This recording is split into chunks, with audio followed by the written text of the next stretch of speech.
después le subo a YouTube, creo. Vamos a ver. Bueno, la materia de análisis numérico y cálculo avanzado es la materia a la cual ustedes se inscribieron, es de características anuales, el recorrido de la materia es anual.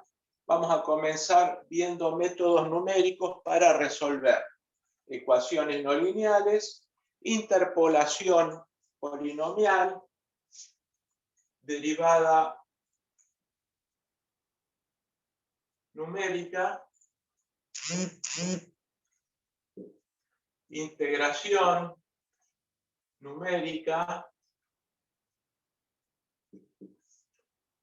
ecuaciones diferenciales. Varios métodos para resolver ecuaciones diferenciales.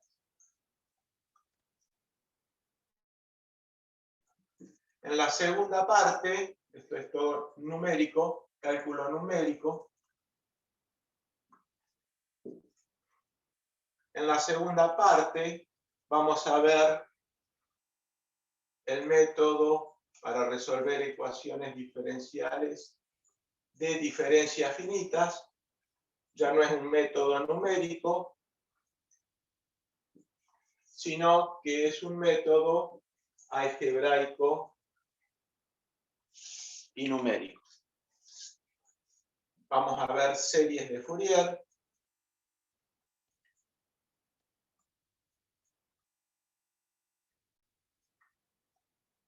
Y vamos a ver el método de los elementos finitos, calcular fenómenos en una malla bidimensional. Bien, se puede calcular en una malla tridimensional, pero con un software especializado que sale caro. Por lo pronto vamos a utilizar una malla bidimensional. Aproximadamente hasta aquí vamos a ver en el primer cuatrimestre y el resto va a ser en el segundo cuatrimestre. Aproximadamente acá estaría la mitad de la materia. Vamos a ver algo de ecuaciones diferenciales antes de terminar el primer cuatrimestre. Vamos a tener dos exámenes parciales. Aquí el primer examen parcial y al finalizar el segundo examen parcial. Cada uno con su recuperatorio y la posibilidad, si salieron mal en uno de los dos, en alguna de las dos evaluaciones, de recuperar uno de esos dos en febrero probablemente. Bien. Van a ser las instancias de evaluación. Bueno, para la aprobación, ya saben, 8 o más aprobación directa, de 6 a 8 aprobación indirecta, es decir, tienen que rendir final, y menos de 6 quedan como libre, tienen que recursar la materia. Entonces, esas serían las condiciones de aprobación de la materia, los contenidos que vamos a ver.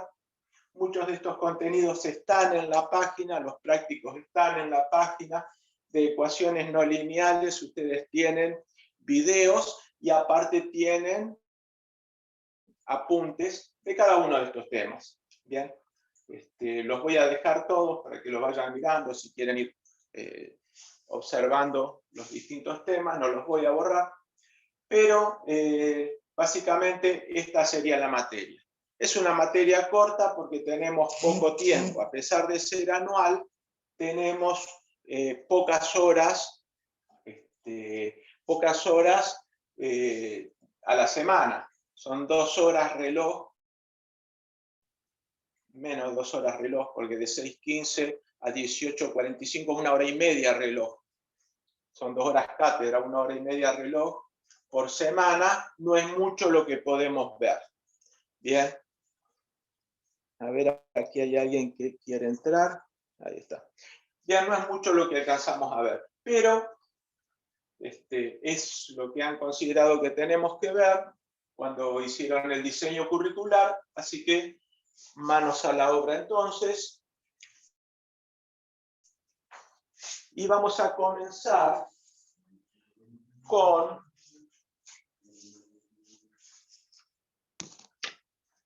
ecuaciones no lineales.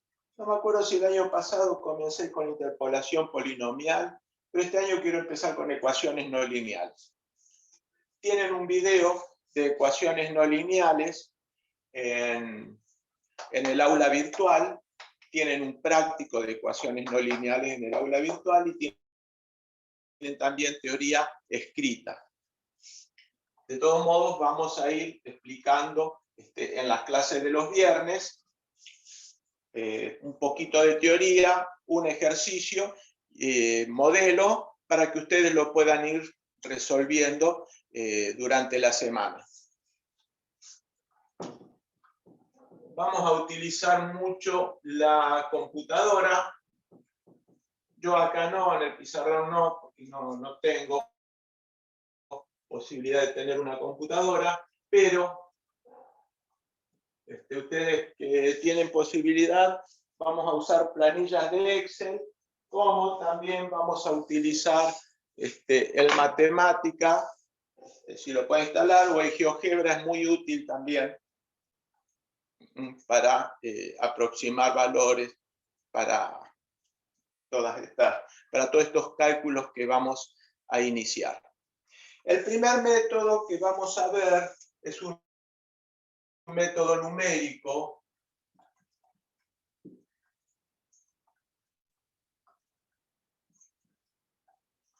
Ese método numérico es utilizado para resolver ecuaciones no lineales.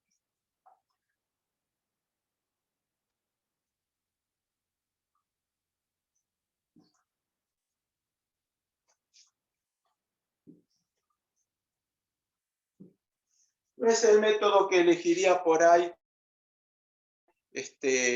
alguien que está haciendo un programa donde va a calcular ecuaciones no lineales 1000 o 2000 veces cada vez que corre el programa, porque el primer método, que es el método de la bipartición,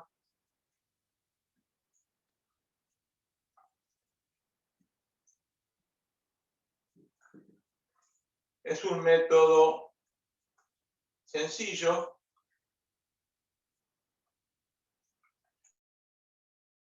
pero es lento en ir hacia la solución.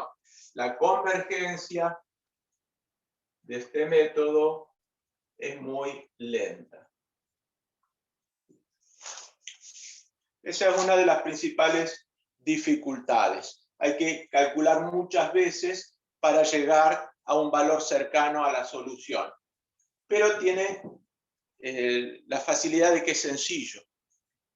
Muchas veces tenemos que llegar a una solución de compromiso. Si la ecuación que tenemos que resolver es muy compleja, por ahí elegimos un método sencillo. Si la ecuación no es tan compleja, elegimos un método de convergencia rápida. Ahí hay una solución de compromiso entre estos dos inconvenientes, que sea la complicación de los cálculos y la lentitud de la convergencia. Bien. Esa solución de compromiso la puede solucionar una persona experta que ya ha trabajado mucho en lo que son los métodos numéricos. Si ustedes tienen el día de mañana la posibilidad de trabajar en el desarrollo de software para la carrera que están realizando, seguramente van a tener que introducirse en el mundo de los métodos numéricos de una forma bastante más profunda que lo que vamos a ver. Digamos, esto es una introducción, esto es una visión por arriba de lo que pueden llegar a utilizar para hacer un software. Y si ustedes hacen un programita para resolver una situación sencilla, pueden sí aplicar todo esto que vamos a aprender porque son técnicas válidas. Vamos a ver cómo funciona el método de la bipartición. Supongamos que tenemos una función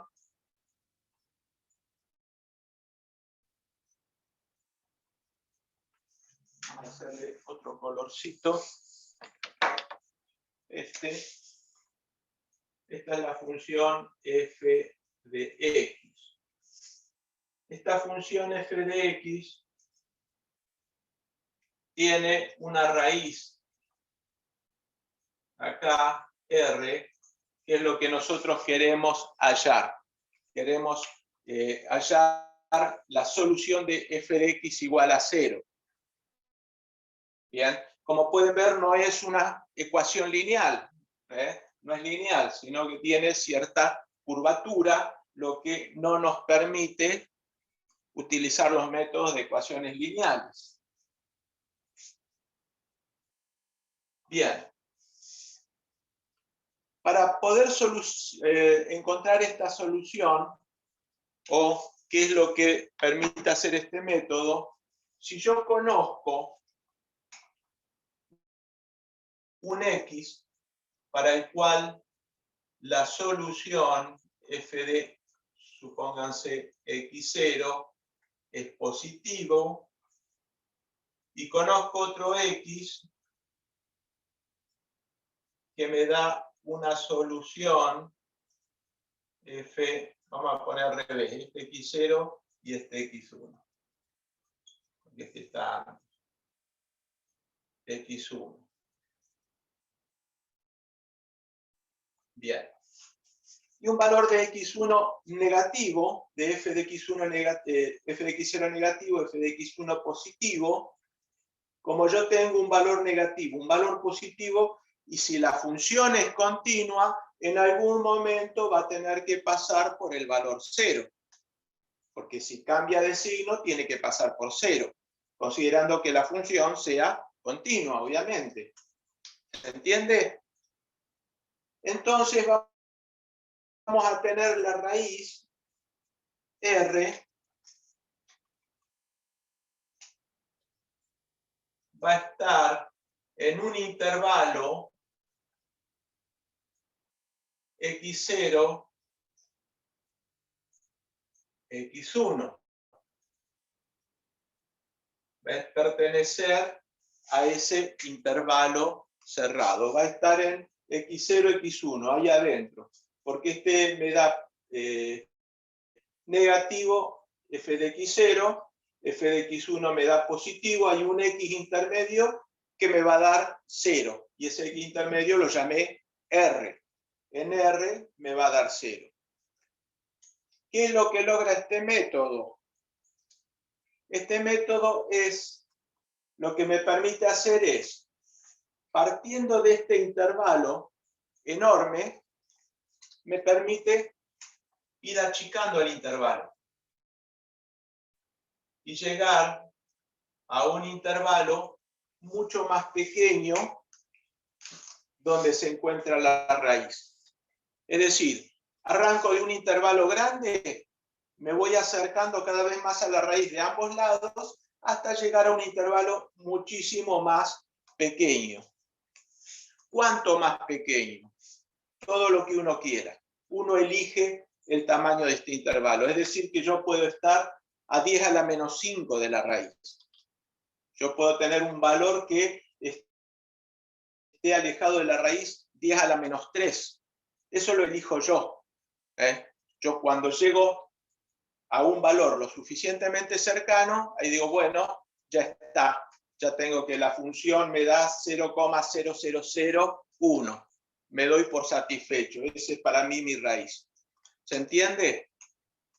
Nunca vamos a obtener el valor exacto. No, da tanto. Nunca vamos a tener un valor exacto. Vamos a tener valores aproximados.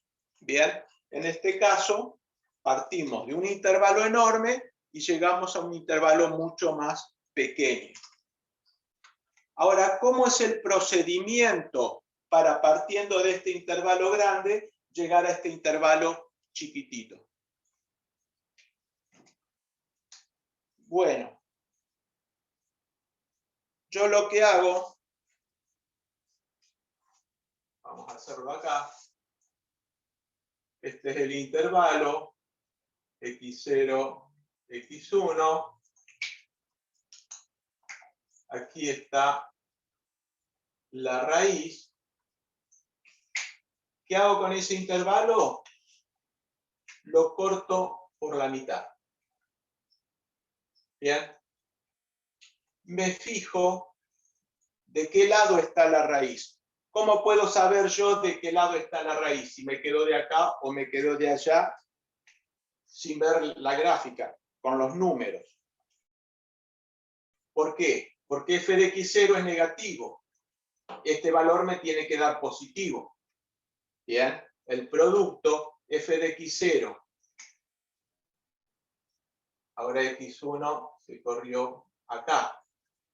El producto f de x0, f de x1 siempre tiene que ser menor que 0. Siempre tiene que ser negativo. ¿Por qué? Porque tienen distintos signos. Uno tiene que ser positivo, el otro tiene que ser negativo. Entonces, f de x1 por f de x0, donde x1 y x0 son los puntos extremos del intervalo, tiene que ser menor a 0. Si esto no sucede, la raíz me quedó afuera. Si eso no sucede, la raíz me quedó afuera. ¿Sí? Por ejemplo, acá, si yo tomo esto como x0 y esto como x1, me va a dar positivo, porque este es positivo y este es positivo.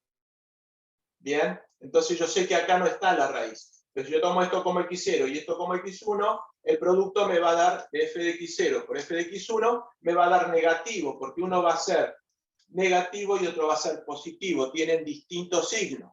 Bien, ¿está? Entonces yo voy a eliminar este intervalo y me voy a quedar con este otro.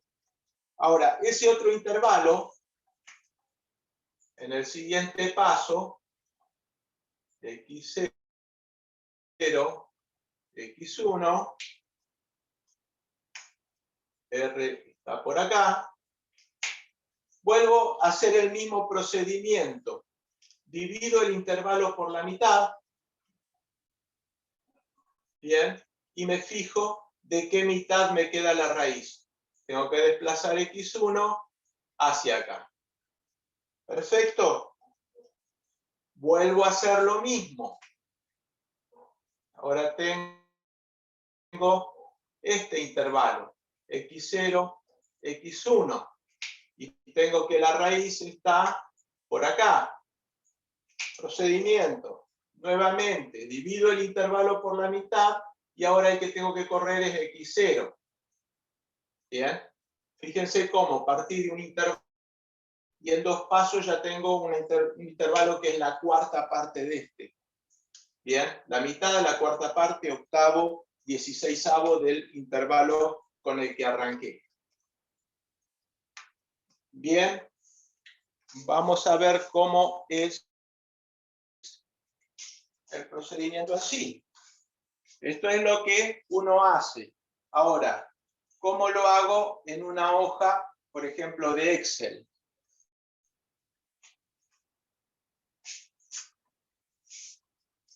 Vamos a borrar un poquito para volver a escribir.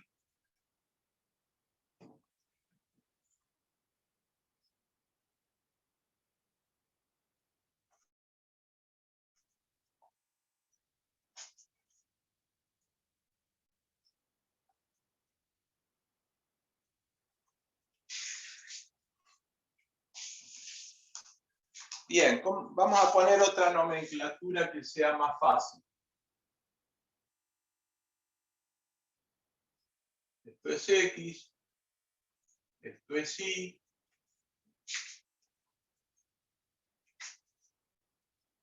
esto es f de X,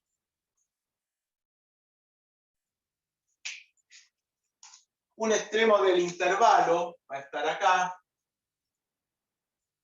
otro extremo del intervalo va a estar acá. Bien. Bueno, acá no me salió el eje, por ahí. Esto lo voy a llamar A y a esto lo voy a llamar B. Esto f de A y f de B. Tengo que f de A es menor a 0, f de B es mayor a 0 y tengo que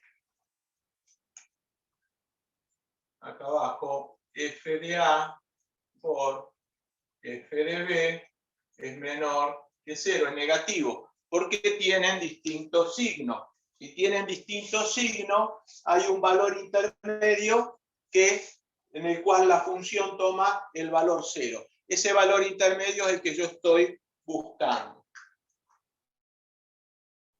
Bien, ahora lo que tengo que hacer es encontrar la mitad de este intervalo. ¿Cómo sería este punto? Este punto acá. Bien, ese punto que lo vamos a llamar C, ¿a qué es igual? A B menos A, me da el tamaño del intervalo, pero aparte tengo un corrimiento de A. ¿Bien? Entonces, B menos A sobre 2 me va a dar esta parte. A ver, vamos a escribirlo acá arriba. Esto es B menos A sobre 2. Pero aquí no tengo 0. O sea que este no es el valor del punto C. A eso le tengo que sumar el corrimiento de A. ¿Se entiende? Vamos a escribir acá. C va a ser igual a más B menos A sobre 2. ¿Sí?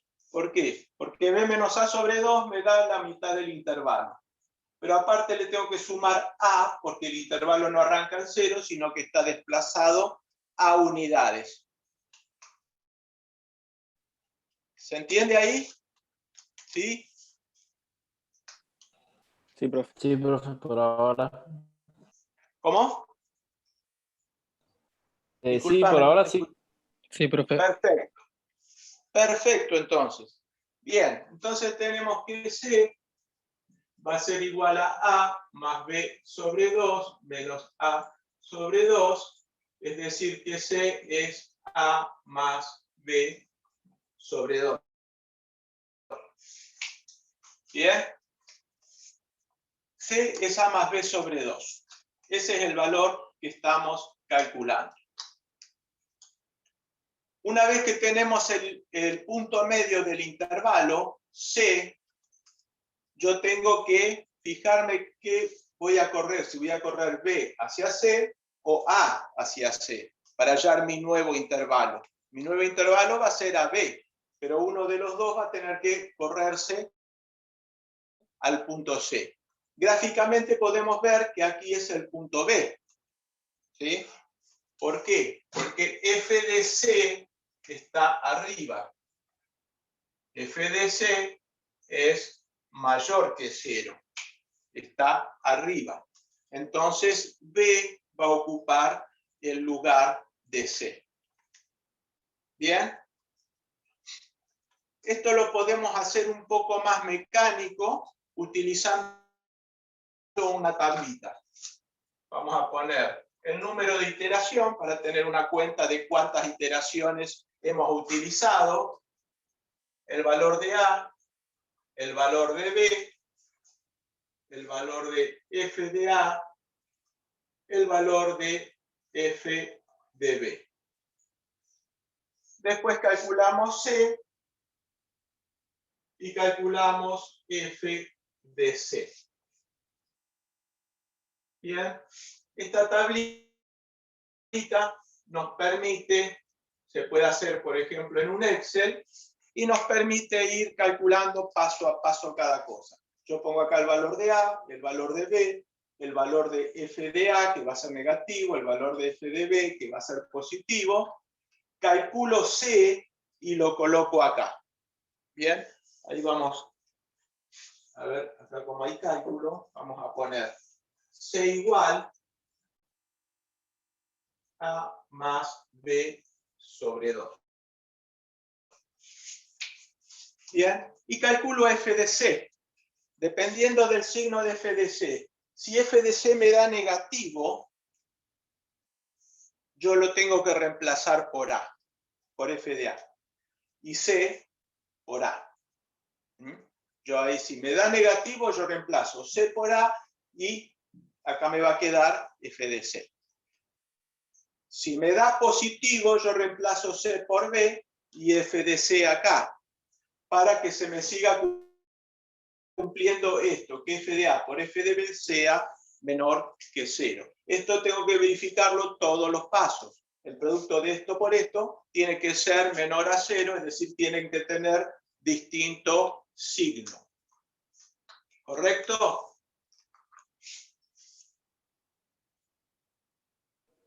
¿Hasta ahí se entiende? ¿Sí? Sí, profe. Bien. Profe, o sea, todo esto es para ir acercando al valor de la raíz, ¿no? Para ir acercándonos a la raíz. La raíz R está aquí. Y ahí nos tenemos que acercar. No vamos a hallar el valor de la raíz. Casualmente, en alguna oportunidad se puede llegar a encontrar.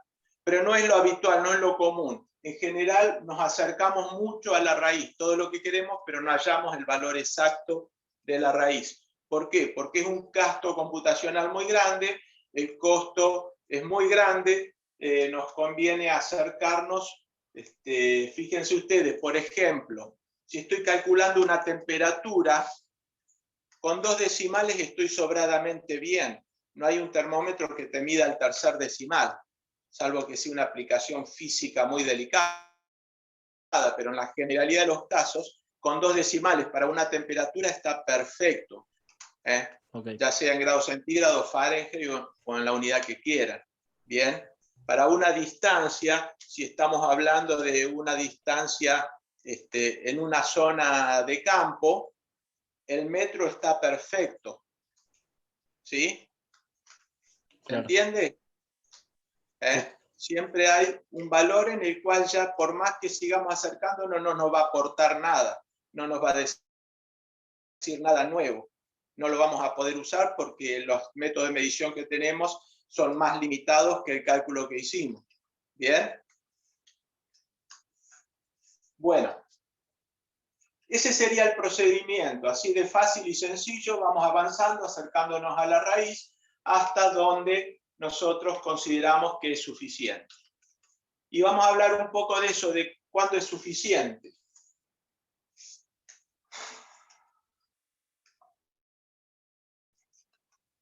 Bien. Vamos a borrar acá un poco, porque vamos a hablar de otra característica del método.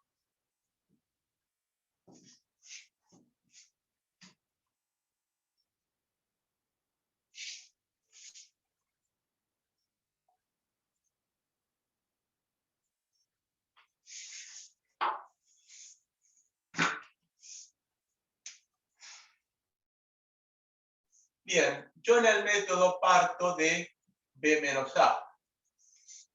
Bien, ese es mi intervalo. B menos A es el tamaño de mi intervalo. Son valores de la variable X. Por ejemplo, 3 menos 2 me queda un tamaño de 1 en mi intervalo. El segundo intervalo va a ser B menos A sobre 2. Va a ser la mitad del de arriba. ¿Por qué? Porque yo partí mi intervalo a la mitad, me fijé dónde quedaba la raíz y adopté eso como nuevo intervalo. El tercer intervalo va a ser B menos A dividido 4, la mitad del anterior. ¿Bien? El cuarto intervalo va a ser B menos A dividido, el tercero digo, dividido 8. 0, 1, 2, 3. Entonces yo estoy teniendo de aquí que cada vez que avanzo, para el intervalo enésimo, yo voy a tener un tamaño de intervalo igual a este. B menos A sobre 2 a la n. 2 a la 1, 2 a la 2, 2 a la 3. Iteración 0, iteración 1, iteración 2, iteración 3. Y así sí continúo. ¿Bien? Ese es mi tamaño de intervalo. ¿Y por qué es importante el tamaño de intervalo? Porque el tamaño de intervalo me dice qué tan aproximado estoy a la raíz. yo ahí puedo decir, bueno, yo estoy aproximado con un valor menor a este valor. Supónganse que yo hice 10 intervalos y el intervalo originario era de 1. Estoy como 1 dividido 2 a la 10. ¿Bien? 1 dividido 2 a la 10. Y eso me daría algo así como... Vamos a usar la calculadora un poquito.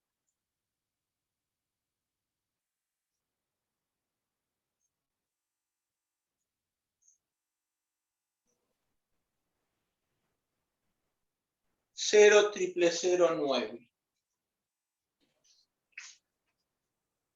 1 sobre 2 a la 10 me da 0, 1, 2, 3, 9. Bien.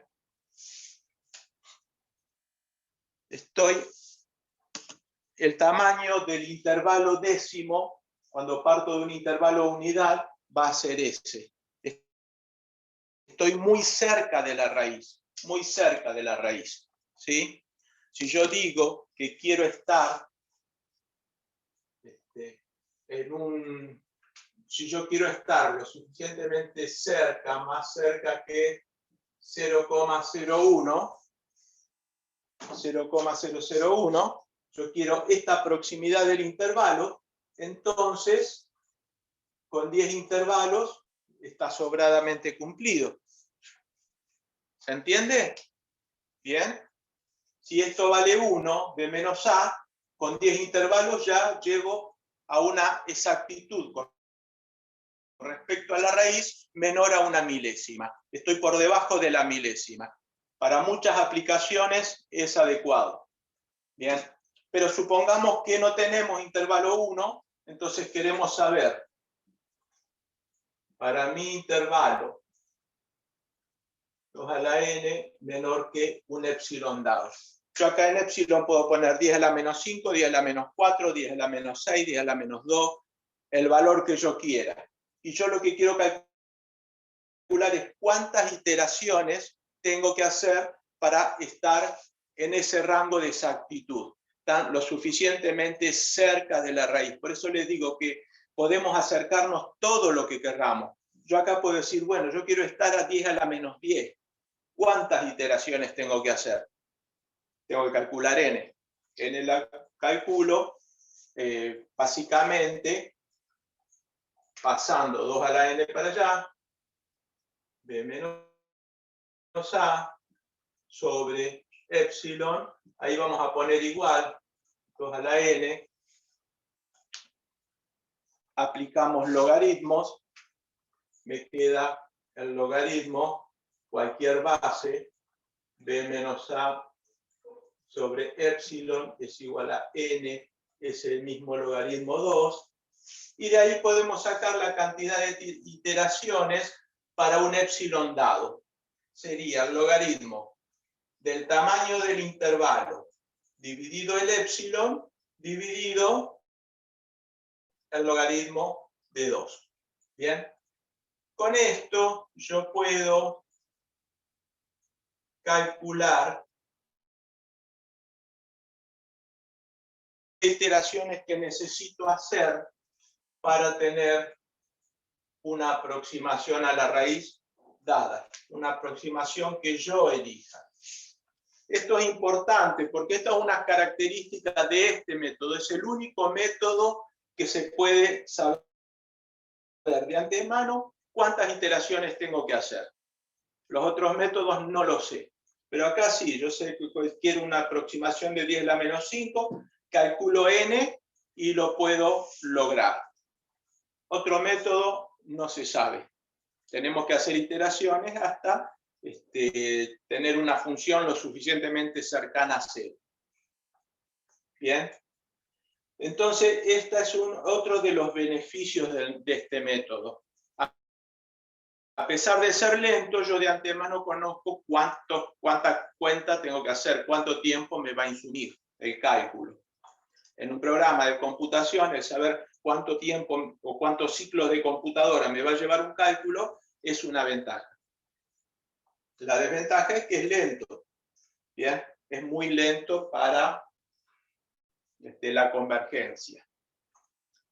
Hay otros sistemas que son más rápidos de convergencia, por ejemplo el método de Newton, pero acá nosotros tenemos la convergencia asegurada, en el método de Newton no. El método de Newton puede converger hacia la raíz, puede converger hacia otra raíz o puede no converger. Acá tenemos la convergencia asegurada y sabemos que con estas n iteraciones vamos a llegar al valor deseado. Bien, pero también tiene sus problemas. ¿Qué casos no podríamos resolver? Voy a borrar acá.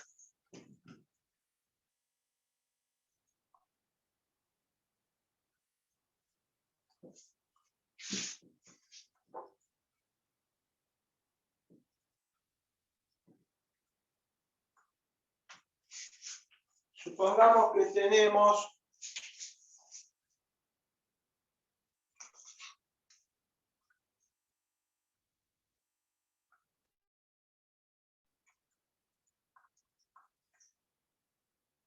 esta función f de x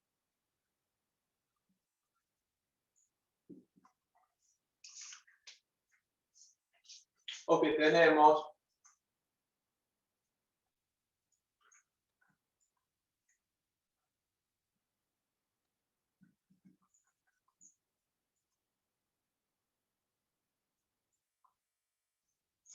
esa función.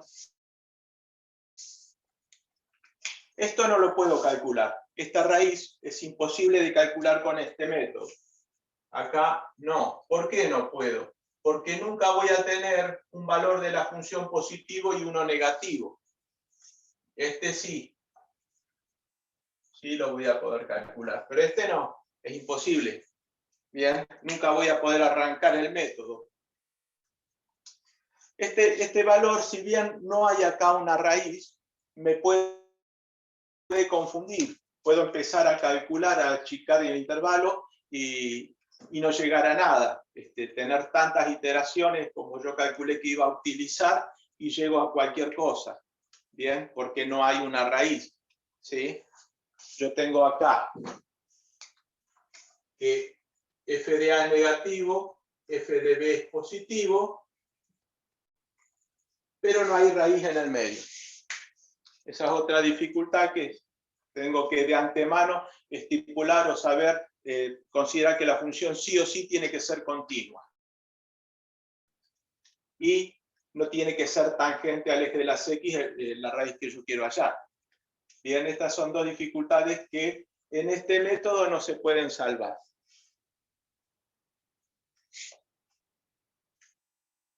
Bueno, dicho todo esto, vamos a hacer un ejemplo. Yo voy a plantear un ejemplo, voy a hacer hasta cierto punto y le voy a dejar para que ustedes lo completen. Bien, borramos esto. Queda grabado igual. Una consulta. Sí. En el caso de que tengamos múltiples raíces dentro de un intervalo. Bueno, vas a acercar esas múltiples raíces. No es lo deseable. No es lo deseable. Vos vas a poder tener 1 o 3 raíces dentro de un intervalo. 2 no, porque te daría del mismo signo. Pero 1 o 3 raíces podés llegar a tener. Eso no lo podés discriminar con ningún método.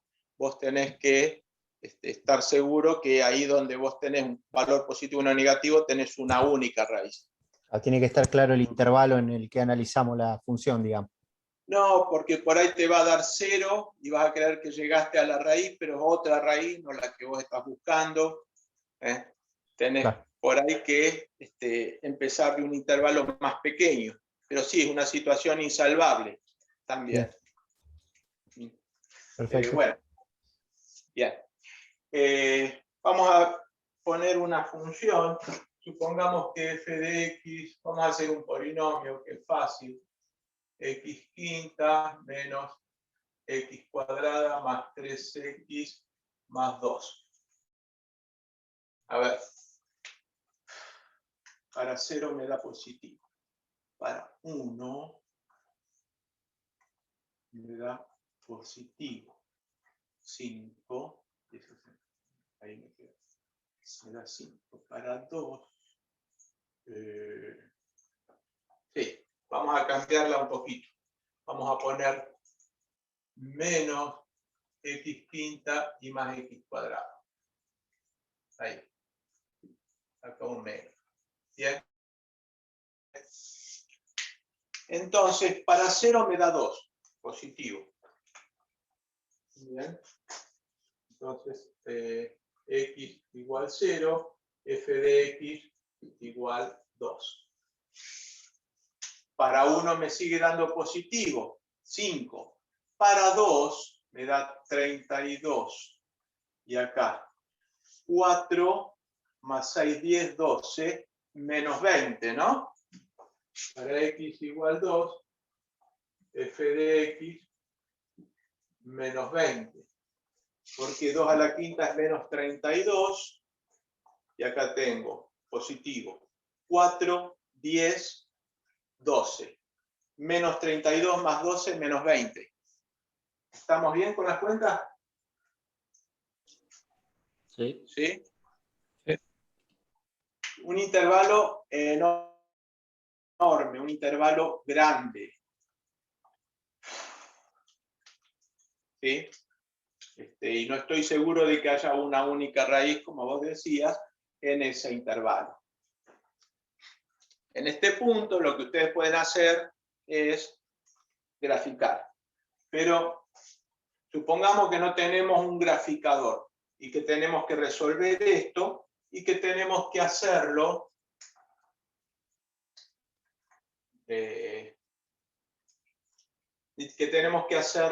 con lo que tenemos. Bien, yo tengo x0, x2. Ahí tengo 2 del intervalo. Yo quiero tener, pero yo tengo que para 1 esto me da 0 y 5. Vamos a usar este intervalo. A igual 1, f de A igual 5.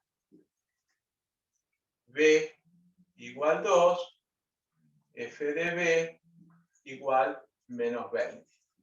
Este intervalo es mejor que aquel porque es más chiquito. Es la mitad de aquel y me aseguro que la raíz está entre medio. Porque entre 5 y menos 20, la función es un polinomio discontinua, pasa por 0 sí o sí. ¿Estamos de acuerdo? Bien, yo quiero que mi error sea menor a 10 a la menos 3. Bien, quiero que sea menor a 1 milésima. Entonces, ¿cuánto tengo que calcular? N. N va a ser igual a 2 menos 1 dividido 10 a la menos 3, todo esto logaritmo, vamos a ponerle logaritmo natural, sobre logaritmo natural de 2.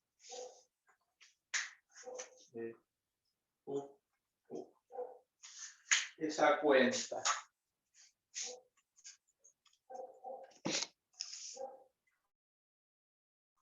A ver.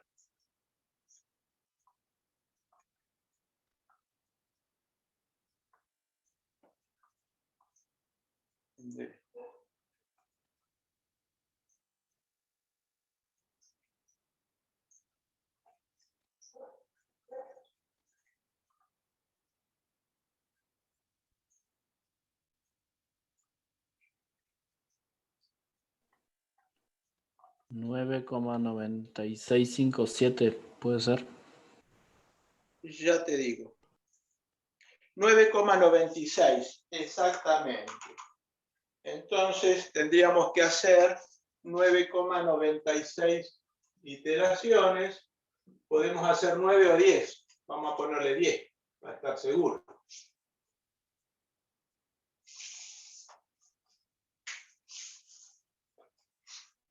Bien, me tiene que dar un número entero. Bueno, ahí tenemos ya la cantidad de iteraciones, tenemos un intervalo donde la función cambia de signo, o sea que ahí tenemos una raíz. Podemos comenzar con el cálculo. Hacemos iteración A, B, f de A, f de B, C, f de C. Esto, como les venía diciendo, se puede hacer en un Excel. Ustedes que manejan bien la hoja de cálculo pueden hacer esto en un Excel.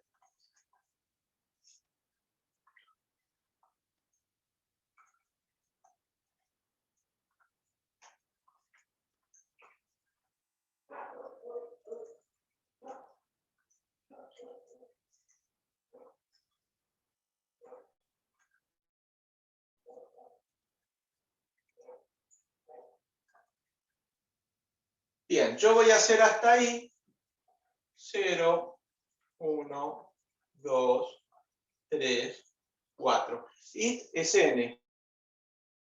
Donde pongo iteraciones es n. 10. Bien. En el punto 10, ¿cuál va a ser la solución? ¿Sí?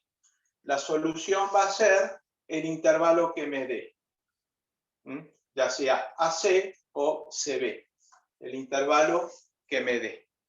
Bien. En ese intervalo, ¿sí? Yo voy a poder saber cuál de los dos extremos es más cercano a la raíz viendo los valores de la función. El valor de la función más cercano a 0 va a ser el que me va a decir cuál es el valor exacto. O exacto. El valor más cercano, perdón, nunca vamos a conocer el valor exacto.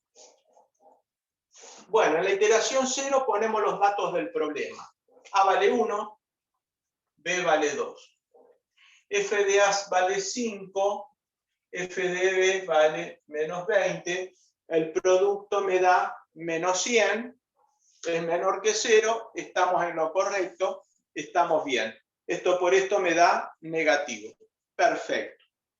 C es A más B sobre 2, o sea, 3 dividido 2, 1,5. F de C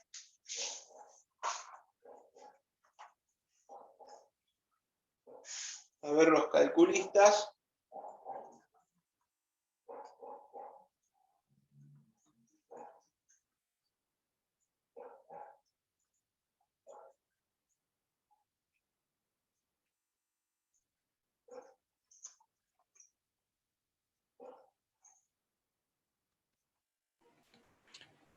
$1,15625, ¿puede ser? Puede ser. Espera que lo verifico por las dudas y si nos da igual, seguimos adelante. 1,15625. 1,15625. 15,625. Bueno, ¿qué hacemos ahora? Como f de c me dio positivo, yo lo tengo que reemplazar por f de a, que es el positivo. Entonces, cuando yo haga este valor por este valor, me va a volver a dar signo negativo. Entonces, el nuevo f de a ahora es 1,15625. El f de b sigue siendo menos 20. B sigue siendo 2, pero A ahora vale 1,5. Y el intervalo se redujo a la mitad. Bien, un intervalo de 1, ahora tengo un intervalo de 0,5. ¿Cuánto vale C? nuevo C, el nuevo punto medio, sería 3,5 dividido 2. 1,75. 1,75. Y ahora hay que calcular para 1,75 cuál es el valor de la función.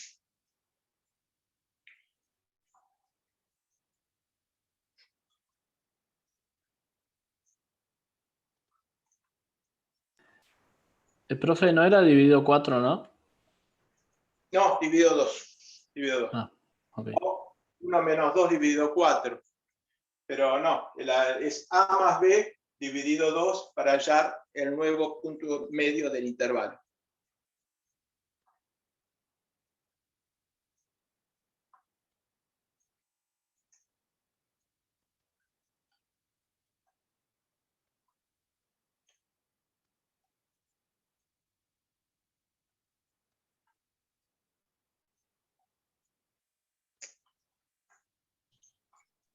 Me parece que da menos 6,1. ¿Cuánto? A ver, menos 1,75. Voy a hacer la cuentita. Sí, a mí me dio igual, menos 6,10. Quiero practicar con esta calculadora nueva.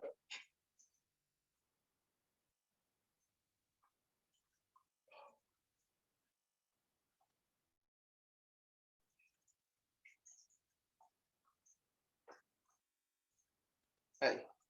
Más 3 por 1,75. Más 2. Igual. Menos Menos 6,1 me dio a mí. Perfecto, perfecto. Menos 6,1. ¿Y dónde reemplazamos ese menos 6,1? Acá. Abajo de La menos función de 20. B. Ahora ya no es más menos 20, ahora es menos 6,1. A queda igual que el anterior, pero B queda como 1,75. F de A queda como 1,15625. F de B menos 6,1. Bien. Ahora vamos a C nuevamente. 1,5 más 1,75 igual dividido 2. Igual 1,625 sería el próximo C.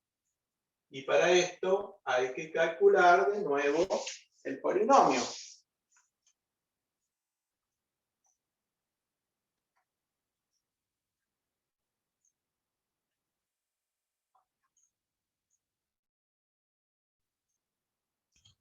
Menos 1,81. Menos 1,815. bien, me da igual.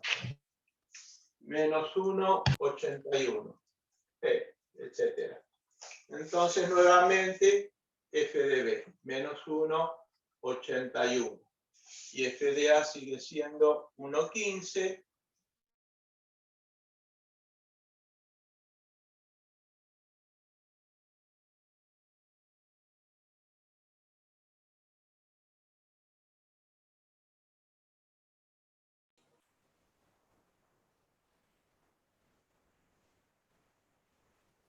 ¿Qué le pasó al profe? Sí, ¿siguen viendo la cámara? Ah, profe, no se ve nada. Ni se escucha. Chao, volver.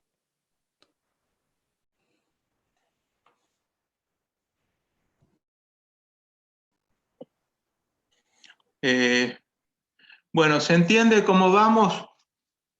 Profe, Hasta ahí se me cortó. quedó la batería del celular, quedó muerto, pero justo llegamos al final de la clase. Bien, yo les calculo hasta ahí, ustedes traten de completar el cuadro S, ¿sí? Y bueno, vayan viendo qué otros ejercicios hay en el práctico que puedan resolver con el método de la bipartición. ¿Bien? Ok. Profe, ¿cuántos decimales más o menos hay que usar en, por ejemplo, FDC? Si da muchos decimales, ¿no?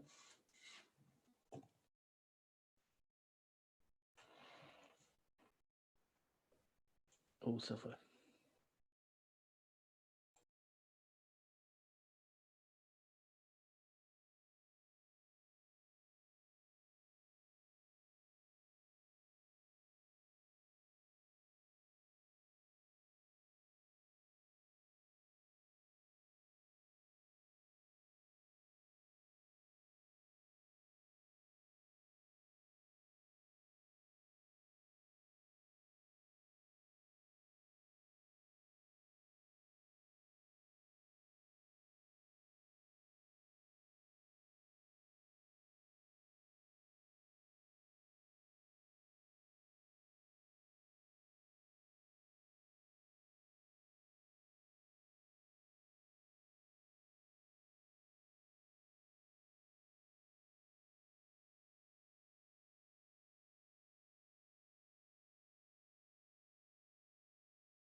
Chau, chau, nos vemos.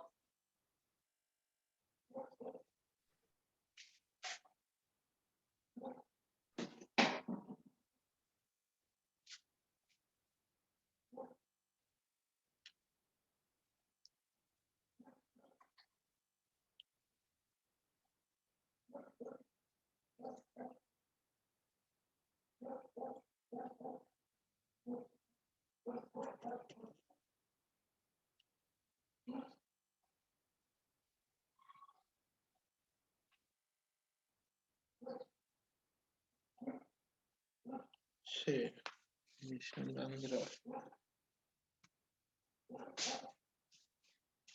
Bueno.